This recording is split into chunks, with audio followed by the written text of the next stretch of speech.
Hello, people of YouTube. My name is Steve Gray, and thank you for watching. Today, we're going to be talking about Final Space Season 3, Episode 10.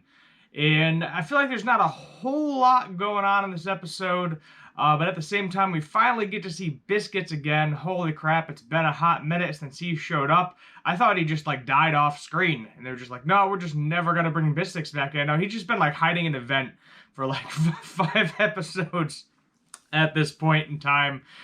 Just hiding an event to show up in order to suit up the ship with a fancy diamond holographic drill thing that'll allow them to drill to the center of the Earth to go after the Lord Commander, who is also drilling to the center of the Earth. The Lord Commander actually bypassed Mooncake. The reason being is a Titan is hatching in the center of the Earth, and he is going to try to fuse with it or control it in some way, shape, or form in order to become a Titan.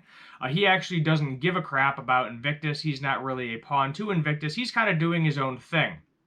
So I think what's ultimately going to happen there is Invictus is probably just going to have everybody attack the Lord Commander, because Invictus wanted Lord Commander to capture Mooncake so that way Invictus could escape, but he was like, oh, Mooncake can wait. There's something even better. I want to be a Titan. I want to control the universe myself. We still don't know whether or not Invictus is an actual Titan or not. We're not sure. They're just kind of trapped in an egg. Hasn't been released yet. Hopefully Invictus doesn't get released, but we ultimately don't know. The reason they are going after Lord Commander, obviously, is to blow him up and stop him. And they have this giant bomb. Little Kato, Kevin, Biskits. Everybody sneaks onto the ship when they're not paying attention. It's Cheryl and Avocado that are going to try to kill the Lord Commander with some sort of bomb. And it's good to see Biskits show up again as well. In the beginning of the episode, it was kind of a nice little heart-to-heart between Cheryl and Gary. Cheryl hasn't really played a major role in this right now, and Gary was like, you can leave, go back to Earth. Go do your thing, get out of here. And then Cheryl was like, no, I already lost a husband, and Gary's like, I know you came here for your husband. He was like, I already lost a husband, meaning she's accepted the fact that her husband John is dead. And she's like, I don't want to lose a son as well. So she's there to stay with Gary till the very end, no matter what happens. Try to, create the Kevin net that is going to stop all of the Titans. And we do end up finally activating the Kevin net. It's kind of funny because they said that in order to activate it, they have to go to this building in Wisconsin because the poles of Earth did a flip-flop. So they went from, north-south, and then they became the opposite. South became north, north became south. And it messed everything that Kevin was trying to plan up, human Kevin, because he wanted to activate the Kevin net, and it should have the ability to stop Titans. And they get to Wisconsin. I don't know why. Maybe they were joking about Wisconsin. Maybe one of the creators is from Wisconsin. We don't really know. But they were kind of joking about Wisconsin, and then they were saying, oh, it's a nice upcoming community. It's gonna be really nice. And then they get there, and Gary mentions, hey, look, it's like a Grand Canyon. And then they're like, no, that's not a Grand Canyon. That is a Titan claw mark. And Gary's like, oh, this is bad. This is definitely not good.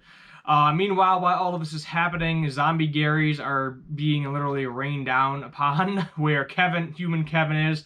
They are getting rained down upon where Gary and Quinn are, because they have been set up with Bolo to go and activate the Kevins, which they do end up finally doing. And after all of this time, we finally get the Kevin net, which is nice. That goes around the entire Earth. We think everybody's saved. You see the Quinn and Gary hold hands.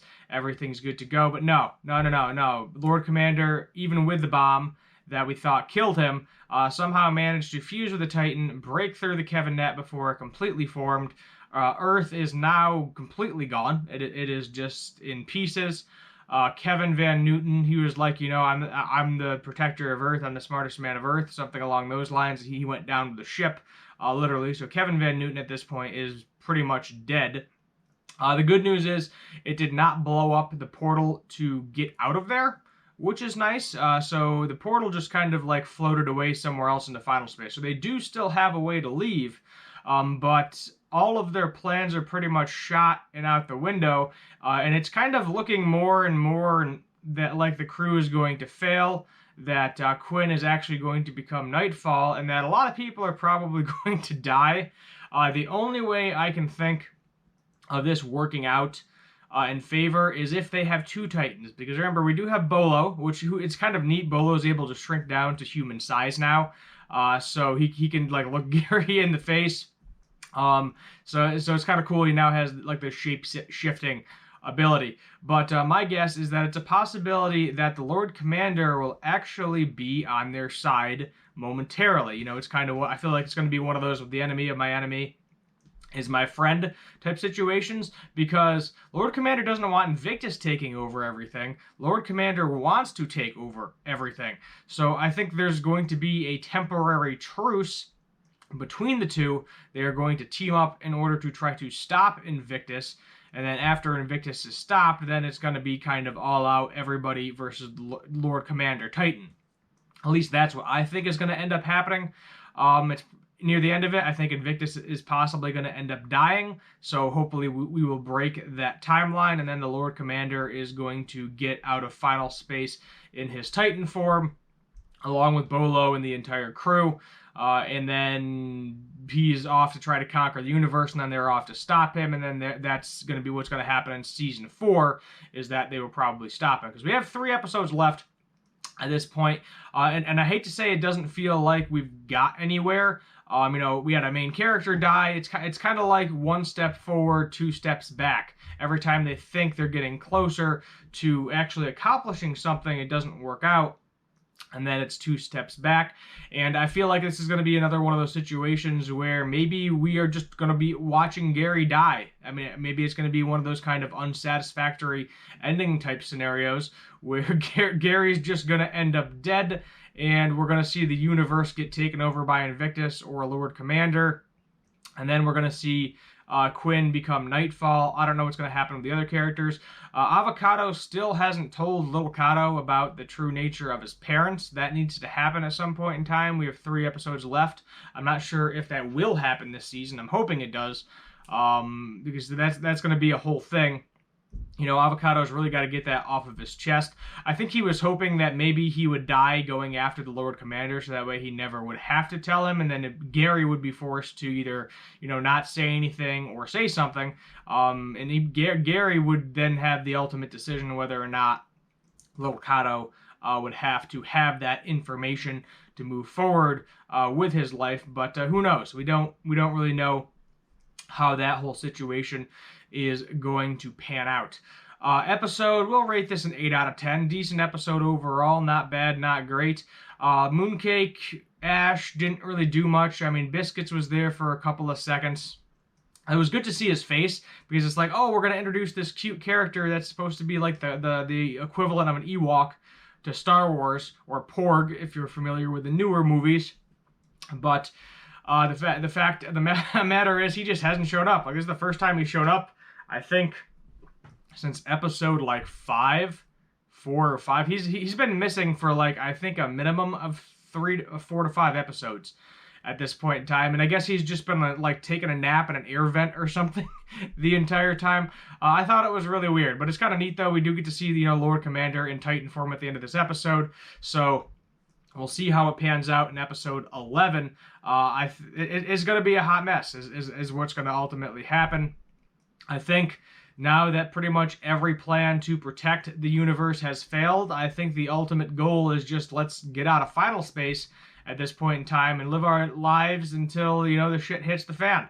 And there's nothing left of the universe besides darkness. Just, try to enjoy the time we have left. I don't know if it's going to be that type of scenario or not, or what's going to go on, but I'm hoping it's going to be a team up with the Lord Commander temporarily in order to stop Invictus, because now that the Lord Commander is a Titan, what's Invictus going to be able to do besides send other Titans? The tiny Garys are only going to do so much damage, the zombie Garys, and they're wiping them out fairly easily, unless it doesn't matter how often they wipe them out if he can control body parts and not just bodies. then that may be a problem.